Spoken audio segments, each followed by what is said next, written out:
অনেক অনেক স্বাগতম সবাইকে। আশা করি সবাই ভালো আছেন। আসসালামু আলাইকুম। আজকে তৈরি করব খুবই স্বাদের কচুর ফুল ভাজি। চুলে একটি ফ্রাই প্যান বসিয়ে প্রথমে তেল দিয়ে দিব। তেল গরম হলে 4-5টি শুকনা মরিচ ভেজে নিব।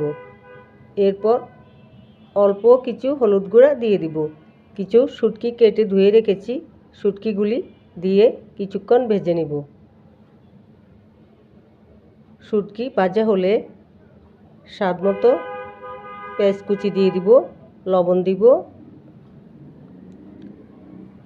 জিরা ধনিয়া মরিচ গুঁড়া। যেহেতু কচুর ফুল গলায় ধরার সম্ভাবনা থাকে তাই রসুন বাটা দিয়ে দিব।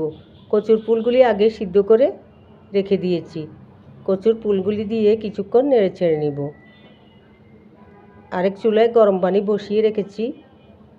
ভালো করে কষিয়ে নিয়ে অল্প কিছু গরম পানি দিয়ে দিব।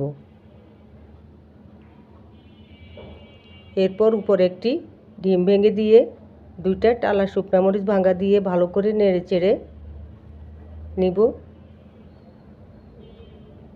তৈরি আমাদের কচুর ফুল ভাজি। ভালো লাগলে অবশ্যই পাশে থাকবেন। ভালো থাকবেন, সুস্থ থাকবেন। আল্লাহ হাফেজ।